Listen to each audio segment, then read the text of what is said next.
जय श्री कृष्ण।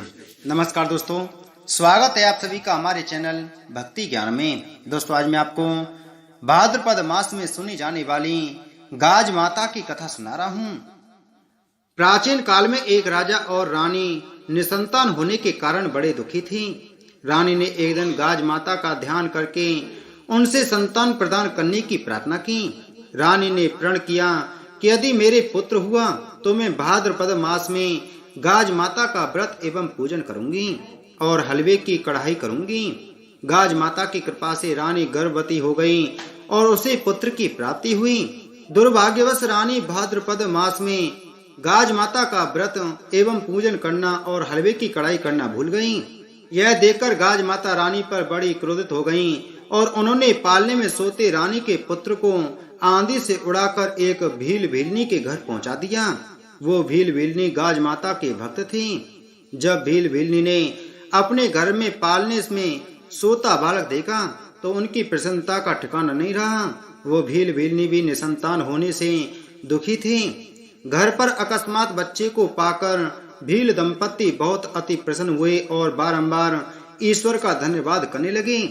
राजा रानी महल में अपने पुत्र को ना पाकर व्यथित हो उठे। राजा ने पूरे नगर में अपने पुत्र के खो जाने और ढूंढकर लाने वाले को पुरस्कार देने की घोषणा करा दी। राजा के वस्त्र धोने वाला धोबी उस भील भीलनी के घर के निकट ही रहता था। उसने भील भीलनी के घर पर पालने में झूलते बालक को देखा तो राजा को सूचना दे दी। राजा के सैनिक भील भीलनी को बच्चे के साथ महल लेकर आए और राजा रानी के समक्ष प्रस्तुत किया। राजा ने उनसे उस बालक के विषय में पूछा तो उन्होंने बताया कि यह पुत्र उन्हें गाज माता की कृपा से प्राप्त हुआ है। फिर राजा रानी को उस दिन जो भी हुआ वो बता दिया। यह सुनकर रानी को अपनी भूल का स्मरण हुआ। रानी ने गाज माता से अपनी भूल के लिए क्षमा मांगी और अगले ही दिन गाज माता का व्रत एवं पूजन पूरे धूमधाम से किया और अपने प्रण के अनुसार हलवे की कढ़ाई भी करी। गाज माता रानी पर पुनः प्रसन्न हो गईं और उसे उसका पुत्र सकुशल मिल गया। इधर उन भील भीलनी को भी गाज माता की कृपा से धन धान्य और संतान की प्राप्ति हुई। हे माता, आपने जिस प्रकार राजा रानी और भील भीलनी की मनोकामना पूर्ण की उसी प्रकार सभी की मनोकामना पूर्ण करना। बोलो गाज माता की जय। गाज माता की दूसरी कहानी। पौराणिक कथाओं के अनुसार बहुत समय पहले भाद्रपद माह भादों की अनंत चतुर्दशी के दिन इंद्रलोक की देव कन्याएं, स्त्रियां, अप्सराएं, यक्षिणी आदि धरती पर गाज की पूजन कर रही थीं। तभी एक बिल्ली ने उन्हें ऐसे करते हुए देखा तो उनसे पूछा कि आप लोग यह क्या कर रही हैं। तब उन्होंने उसे बताया कि हम गाज का व्रत एवं पूजन कर रहे हैं। बिल्ली ने पुनः पूछा, इसका क्या महत्व है, कृपा करके मुझे बताएं। आपको व्रत करते देख मेरे मन में भी इस व्रत को करने की इच्छा हो रही है। तब उन्होंने बताया कि इस व्रत को करने से साधक को देवी लक्ष्मी की कृपा से अपार धन संपत्ति और यश की प्राप्ति होती है। भीलनी ने उनसे व्रत एवं पूजन की विधि जानकर स्वयं भी उस व्रत को करना आरंभ कर दिया। गाज माता की कृपा से उस भील भीलनी को अपार धन संपत्ति की प्राप्ति हुई। उनका वैभव देखते ही बनता था। उनका यश भी दिनों दिन बढ़ता जा रहा था। एक बार एक धोबी जो राज परिवार और उस भील परिवार के वस्त्र धोता था, उससे भूलवश रानी और भीलनी के वस्त्र बदल गए।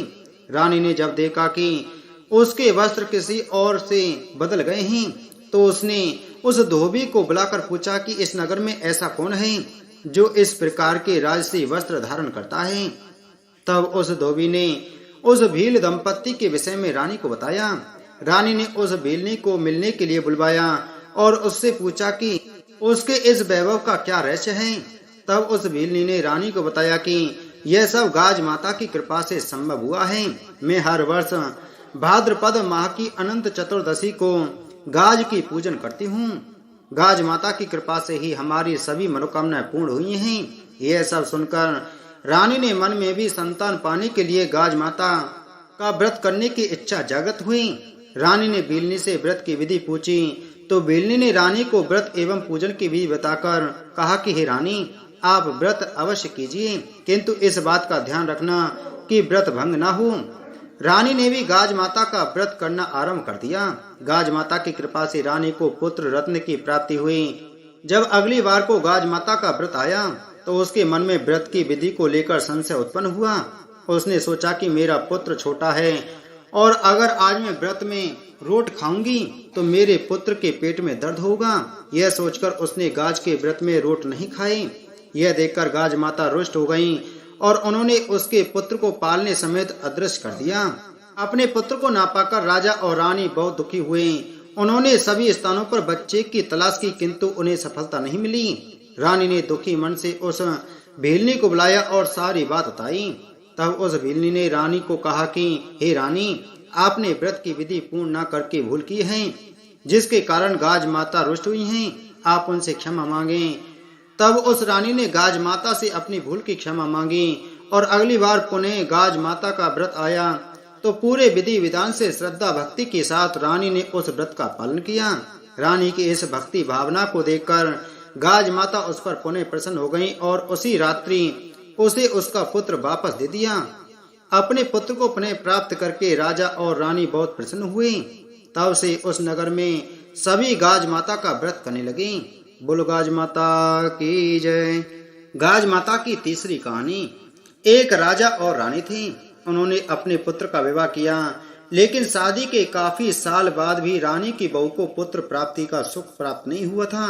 एक दिन की बात है कि रानी अपनी सहेली के घर गई तो वह गाज माता की कहानी सुन रही थी। तब रानी ने भी सहेली के वहां गाज माता की कहानी सुनी और उसी समय संकल्प किया कि मेरी बहू को अगर गर्भ रह जाता है तो 1.25 शेर का रोट चढ़ाऊंगी। इस संकल्प से रानी की मनोकामना पूर्ण हुई। जब गाज माता का दिन आया तो रानी ने उनकी बहू को 8 तार का धागा हल्दी से रंग के बहू को मंगलसूत्र में बांधने के लिए कहा। बहू ने रानी की बात मानी और मंगलसूत्र में धागा बांध लिया, लेकिन रानी के बेटे को यह बात अच्छी नहीं लगी। रानी के बेटे ने कहा कि इतने कीमती मोती लगे हुए हैं, उसके साथ यह धागा क्यों बांध रखा है। तब रानी की बहू ने कहा कि यह गाज माता का डोरा है।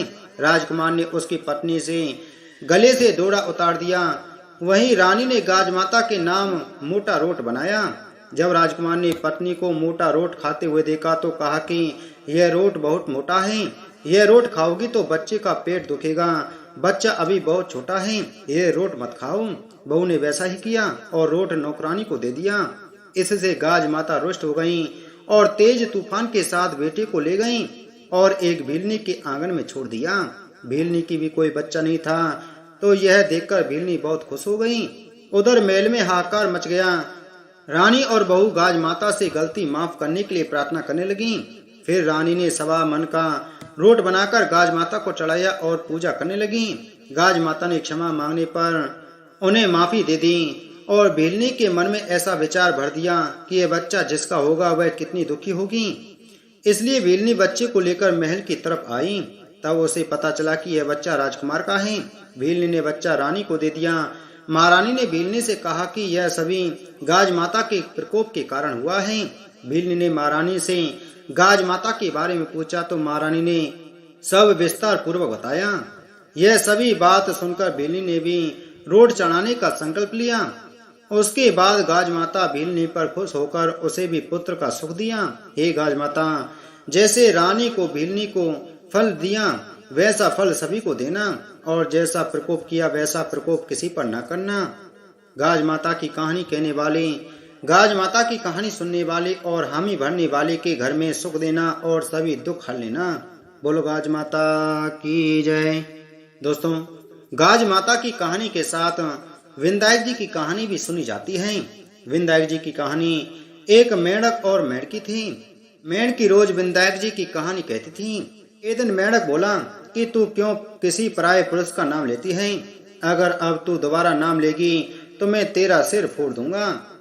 राजा की दासी आई तो उसने मेंढक मेंढकी को पतीले में डालकर अंगीठी पर चढ़ा दिया। जब दोनों सिकने लगे तो मेंढक मेंढकी से बोला, यदि तुझे कष्ट हो रहा है तो तू अपने विंदायक जी को याद कर, नहीं तो हम दोनों मर जाएंगे। तो मेंढकी ने 7 बार विंदायक जी कहा तो 2 सांड लड़ते हुए आए और पतीले को गिरा दिया।